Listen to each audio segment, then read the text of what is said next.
Hello friends, ഇന്ന് നമ്മൾ സംസാരിക്കാൻ പോകുന്നത് ഒരുപാട് ആളുകൾ, ഒരുപാട് സ്ത്രീകൾ നമുക്ക് മെസ്സേജ് അയച്ചിട്ടുണ്ടായിരുന്നു, അതേപോലെ വിളിച്ചിട്ടുണ്ടായിരുന്നു. വളരെ ചെറിയ മുതൽ മുടക്കിൽ നമ്മൾക്ക് എന്ത് ചെയ്യാൻ കഴിയുക എന്നതിനെ കുറിച്ചിട്ട്. അപ്പോൾ അവർക്ക് വേണ്ടിയിട്ടാണ് പ്രധാനമായിട്ടും ഈ ഒരു വീഡിയോ ചെയ്യുന്നത്. അതേപോലെ തന്നെ പുരുഷന്മാർക്കും ചെയ്യാൻ കഴിയുന്ന ഒരു യൂണിക് ബിസിനസ്സാണ്. പക്ഷേ സ്ത്രീകൾക്ക് വളരെ എളുപ്പത്തിൽ ചെയ്യാൻ കഴിയുന്നതും അതേപോലെ തന്നെ ആ കസ്റ്റമേഴ്സിലേക്ക് വളരെ പെട്ടെന്ന് ആക്സസ് ചെയ്യാൻ കഴിയുന്ന ഒരു ബിസിനസ് ആയതുകൊണ്ട് വളരെ ചെറിയ മുതൽ മുടക്കിൽ നമുക്ക് സ്റ്റാർട്ട് ചെയ്യാൻ കഴിയുന്ന ഒരു ബിസിനസ്സാണ് കോസ്മെറ്റിക് ഷോപ്പ് എന്നുള്ളത്. കോസ്മെറ്റിക് വിത്ത് അതേപോലെ ഫാൻസി ഐറ്റംസുകൾ.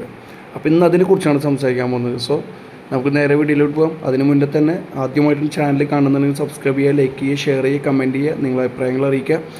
അപ്പോൾ നമുക്ക് നേരെ വീഡിയോയിലോട്ട് പോകാം. This is Iqbal Husoor. Welcome back to my new video.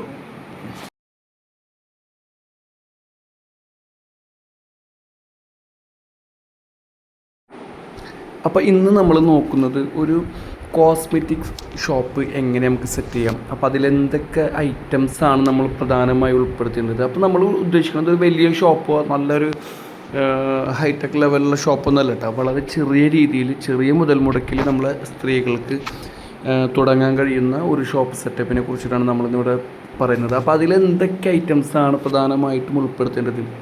നമുക്കറിയാലോ, കുറേ നല്ല രീതിയിൽ മൂവ് ചെയ്യുന്ന കുറച്ച് കോമൺ ഐറ്റംസുകളുണ്ട്, നല്ല ഗ്രോത്തുള്ള ഐറ്റംസുകൾ.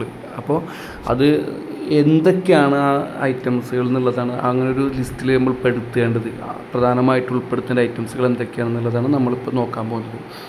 ഓക്കെ, പ്രധാനമായിട്ട് നമ്മൾ ഉൾപ്പെടുത്തേണ്ട സംഭവങ്ങളാണ് കാജലിൻ്റെ ഐലൈനർ, അതുപോലെ lipstick, nail polish, face pack, hair serum, അതേപോലെ ചെറിയ പോക്കറ്റ് സ്പ്രേകളുണ്ട്, ബാഗിലൊക്കെ ഇട്ട് കൊണ്ട് നടക്കാൻ പറ്റുന്ന ചെറിയ ചെറിയ സ്പ്രേകൾ, അങ്ങനെയുള്ള കുറച്ച് സംഭവങ്ങൾ. ഇതൊക്കെയാണ് കൂടുതലായിട്ട് മൂവ് ചെയ്യാൻ സാധ്യതയുള്ള കുറച്ച് സാധനങ്ങൾ. ഇത് നമ്മൾ എന്തായാലും നമ്മൾ മസ്റ്റായിട്ട് നമ്മളെ കളക്ഷനിൽ ഉൾപ്പെടുത്തേണ്ട സംഭവങ്ങളാണ്. പിന്നെ ഇതിന് പുറമെ നമുക്ക് കുറച്ച് കൂടുതൽ ഐറ്റംസ് ഉൾപ്പെടുത്തണം എന്നുണ്ടെന്നുണ്ടെങ്കിൽ നമ്മളെ ബഡ്ജറ്റിനനുസരിച്ചിട്ട് നമ്മൾക്ക് കുറേ കൂടി സാധനങ്ങളൊക്കെ നമുക്ക് ആഡ് ചെയ്യാം. പക്ഷേ ഇത്രയും സംഭവങ്ങൾ വളരെ പ്രധാനമായിട്ട് നമ്മൾ മസ്റ്റായിട്ട് ആഡ് ചെയ്യേണ്ട കുറച്ച് ഐറ്റംസുകളാണ്.